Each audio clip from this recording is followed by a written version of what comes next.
হাজার হাজার জনতার উল্লাসে মুখরিত হয়ে ওঠে গফরগাঁও। জেটিভি, জনতার টিভি।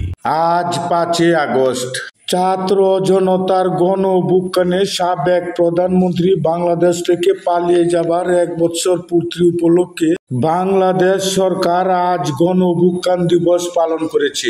আজ ছিল সরকারি ছুটি। বাংলাদেশ জাতীয়তাবাদী দল গফরগাঁও উপজেলা শাখার পক্ষ হতে আয়োজন করা হয়েছে বিজয় র্যালি। বিজয় র্যালিতে অংশগ্রহণ করেন গফরগাঁও উপজেলার প্রতিটি ইউনিয়নের নেতাকর্মীগণ। সকল মিছিল এসে জড়ো হয় গফরগাঁও স্টেডিয়ামে। সবচেয়ে বড় মিছিল নিয়ে প্রবেশ করেন 3 নং চর আলগি ইউনিয়নের বিএনপি নেতা জনাব মনিরুজ্জামান রুবেল মাস্টার সাহেব। রুবেল মাস্টার সাহেবের লাল সবুজের টুপি পরিহিত মিছিলে মুখরিত হয়ে ওঠে গফরগাঁও উপজেলা সদর।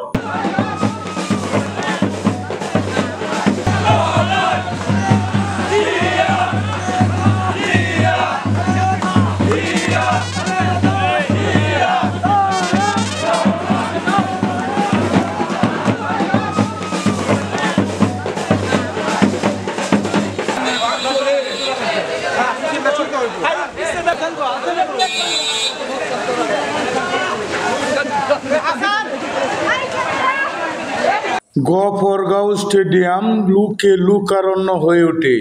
পুরো স্টেডিয়াম জুড়ে জনতার বাদ ভাঙ্গা উল্লাস। ময়মনসিংহ হতে আগত নেতৃবৃন্দ গ্যালারিতে দাঁড়িয়ে বক্তব্য প্রদান করেন।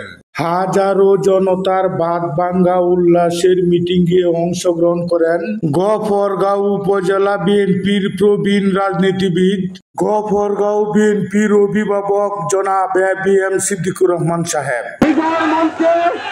আমাদের নেতা গফরগাঁওয়ের সাবেক উপজেলা বিএনপি আহ্বায়ক, জেলা বিএনপির আহ্বায়ক জনাব সিদ্দিকুর রহমান সাহেব আমাদের মাঝে উপস্থিত আছেন।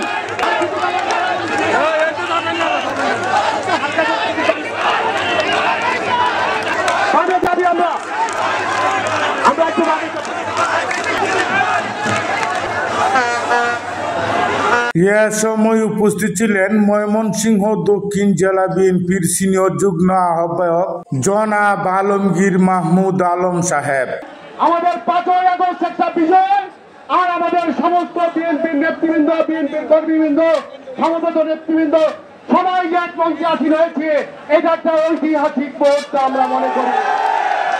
উপস্থিত ছিলেন জনাব মুশফিকুর রহমান, সদস্য ময়মনসিংহ দক্ষিণ জেলা বিএনপি, জনাব ফাতা খান, সদস্য ময়মনসিংহ দক্ষিণ জেলা বিএনপি, ডক্টর মুকাব্বর হক রানা, সদস্য ময়মনসিংহ দক্ষিণ জেলা বিএনপি।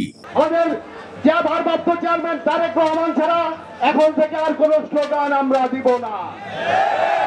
তাছাড়াও আরো অনেক নেতা কর্মীগণ এ সময় উপস্থিত ছিলেন।